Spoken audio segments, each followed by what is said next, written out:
ఆంధ్ర రాష్ట్రంలో జరుగుతున్నటువంటి అకృత్యాలు, అన్యాయాలు, వైఎస్ఆర్ కాంగ్రెస్ పార్టీ కార్యకర్తలపైన చేస్తున్నటువంటి దాడులు, మానవత్వం మరిచిపోయి మనుషులు కూడా ఇలా చేస్తారా అన్నటువంటి రీతిలో తెలుగుదేశం పార్టీ గుండాలందరూ కూడా ఈరోజు చేస్తున్నటువంటి అకృత్యాలని మేమందరం కూడా పార్లమెంటు సభ్యులందరం కూడా ఈ యొక్క కాన్స్టిట్యూషనల్ అథారిటీస్ దృష్టికి, ప్రైమ్ మినిస్టర్ గారి దృష్టికి తీసుకురావడం జరిగింది. ఆంధ్ర రాష్ట్రంలో ప్రజాస్వామ్యం అన్నటువంటిది ప్రమాదంలో పడింది అన్నటువంటి విషయం ఈరోజు ప్రజలందరూ కూడా గుర్తిస్తూ ఉన్నారు.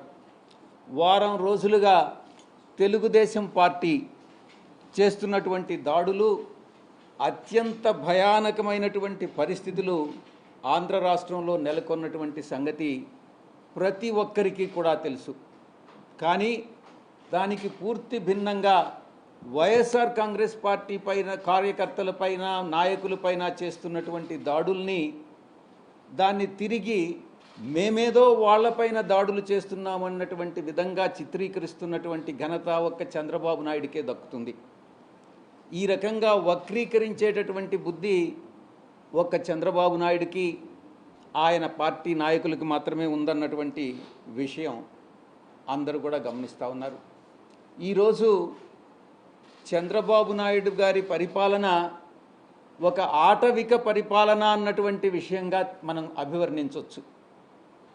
మీకు వీడియో రూపంలో కూడా తెలుగుదేశం పార్టీ నాయకులు, కార్యకర్తలు, మా కార్యకర్తలపైన చేస్తున్నటువంటి, నాయకులపైన చేస్తున్నటువంటి దాడుల్ని మీకు చూపించడం జరుగుతుంది. చట్టం లేదు, స్వేచ్ఛ లేదు, న్యాయం లేదు, అన్యాయమే రాజ్యమేలుతుంది. ఈ ప్రమాణ స్వీకారానికి ముందే ఈ రకమైనటువంటి ప్రామాణికాలు సృష్టిస్తున్నారు అని అంటే దీని మీరు అర్థం చేసుకోవచ్చు చంద్రబాబు నాయుడు పరిపాలన రాబోయేటటువంటి 5 సంవత్సరాల కాలంలో ఎలా ఉంటుంది అన్నటువంటిది. కనీసం ఫిర్యాదు చేస్తామన్నా కూడా దాడి చేయించుకొని, దాడి జరిగిన తరువాత గాయాలకి గురై తరువాత కూడా ఫిర్యాదు చేస్తామనంటే అధికారులు భయపడుతున్నటువంటి పరిస్థితి ఫిర్యాదు తీసుకునేదానికి. ఇది చంద్రబాబు నాయుడు పరిపాలన. ఈరోజు రాష్ట్రాన్ని అత్యంత భయానకమైనటువంటి వాతావరణంలో ఈరోజు చంద్రబాబు నాయుడు ప్రమాణ స్వీకారానికి ముందే నెట్టడం జరిగింది. ఇక ఆంధ్ర రాష్ట్రం ఏర్పడిన తరువాత రాష్ట్రం మొట్టమొదటిగా మద్రాసు రాష్ట్రం నుంచి విడిపోయి ఆంధ్ర రాష్ట్రం ఏర్పడిన తర్వాత ఎన్నో ఎన్నికలు జరిగాయి, ఎన్నో ప్రభుత్వాలు వచ్చాయి, ఎన్నో ప్రభుత్వాలు వెళ్ళాయి. కానీ ఈ విధంగా ఎన్నడూ లేని విధంగా ఎన్నికల తర్వాత హింస చెలరేగడం అన్నటువంటిది ఈ యొక్క చంద్రబాబు నాయుడే నాంది పలికాడు అన్నటువంటి విషయాన్ని నేను మీకు తెలియజేస్తా ఉన్నా. ఎన్నికల కోడ్ వచ్చిన తర్వాత వైఎస్ఆర్ కాంగ్రెస్ పార్టీయే లక్ష్యంగా, పార్టీ శ్రేణులే లక్ష్యంగా కొనసాగినటువంటి దాడులు ఎన్నికల ఫలితాల తర్వాత కూడా కొనసాగాయన్నటువంటి విషయం మీ అందరికీ కూడా తెలుసు. వైఎస్ఆర్ కాంగ్రెస్ పార్టీ కార్యకర్తలని, వాళ్ళ ఆస్తులని, కుటుంబ సభ్యులని లక్ష్యంగా చేసుకుని టీడీపీ ముఠాలు, టీడీపీ గుండాలు ఈరోజు రాష్ట్రంలో స్వైర్య విహారం చేస్తూ ఉన్నాయన్నటువంటి విషయం మనం గమనించుకోవాలి. టీడీపీ ప్రభుత్వం అంటే గుండాగిరి అని చెప్పొచ్చు. టీడీపీ కార్యకర్తలా, మీరు గుండాలా అని మేము ప్రశ్నిస్తూ ఉన్నాం. మీరు అడగొచ్చు, ప్రభుత్వం ఇంకా ప్రమాణ స్వీకారం, ముఖ్యమంత్రి గారు ప్రమాణ స్వీకారం చేయకముందే మీరు ఈ ఆరోపణలు చేస్తున్నారు అని మీరు ప్రశ్నించవచ్చు. నేను ఒకటే సమాధానం చెప్తా ఉన్నా, ఉద్దేశపూర్వకంగా చంద్రబాబు నాయుడు ప్రమాణ స్వీకారానికి ముందే ఈ యొక్క హింసను ప్రేరేపించాడు అనేటటువంటి విషయంలో ఎటువంటి సందేహం లేదు.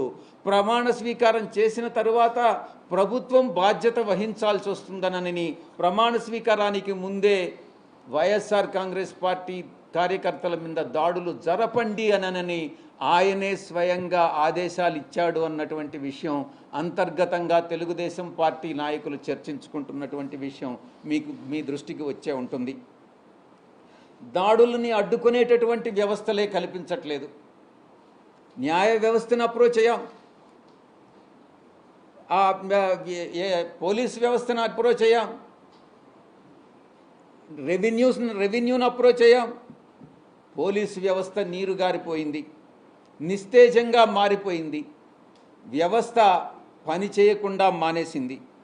బాధితులు పడుతున్నటువంటి ఎవరైతే హింసకు గురయ్యారో, ఎవరైతే హింసకు లోనయ్యారో ఆ బాధితుల ఆక్రందనలు అన్నటువంటిది ఒక్కసారి చంద్రబాబు నాయుడు గాని ఆలకిస్తే, అదే ఆక్రందన తన కుటుంబ సభ్యులు చేస్తే ఎంత మనసు నొప్పిస్తుందో ఒక్కసారి చంద్రబాబు నాయుడు అర్థం చేసుకోవాలి అని నేను తెలియజేస్తా ఉన్నా. మన కుటుంబ సభ్యులు అదే రకమైనటువంటి బాధ అనుభవిస్తే మనం ఎలా ఫీల్ అవుతామో అదే ఇతరులు అనుభవించినప్పుడు కూడా ఒక నాయకుడిగా, ఒక రాష్ట్ర ముఖ్యమంత్రిగా మీరు కూడా అదే ఆవేదనతో ఆ యొక్క బాధలు తీర్చాల్సినటువంటి బాధ్యత ముఖ్యమంత్రిగా ఆయన మీద ఉంది అన్నటువంటి విషయంలో ఎటువంటి సందేహం లేదు. ఎన్నికల కోడ్ వచ్చిన తర్వాత, ఎన్నికల ఫలితాలు వెలువడిన తర్వాత 2 సందర్భాల్లో కూడా చంద్రబాబు నాయుడు, ఆయన కుమారుడు లోకేష్ ఇద్దరు కూడా ఈ రక్త చరిత్ర నేను అభివర్ణిస్తా ఉన్నాను. ఇది రక్త చరిత్ర, ఈ యొక్క చీకటి అధ్యాయంగా చరిత్రలో మిగిలిపోతుంది. 2024లో మొట్టమొదటిసారి చంద్రబాబు నాయుడు, నేను అనుకుంటాను 1999లో అధికారంలోకి వచ్చాడు. అది బీజేపీ పార్టీ వల్లనే. ఆ తర్వాత 2014లో అధికారంలోకి వచ్చాడు. అది బీజేపీ సహకారం వల్లనే. ఇప్పుడు 2024లో మళ్ళీ అధికారంలోకి వచ్చాడు. అది కూడా బీజేపీ సహకారం వల్లనే.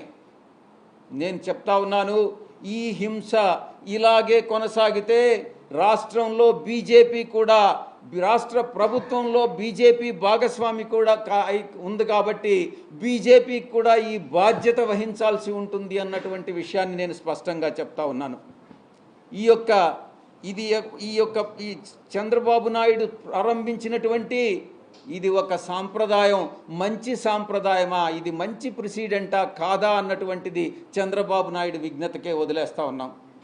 దీన్ని ఏ రోజు కూడా ఒక ప్రామాణికంగానో ఒక ప్రెసిడెంట్గానో మీరు నెలకొల్పవద్దు చంద్రబాబు నాయుడు అని నేను చెప్తా ఉన్నా.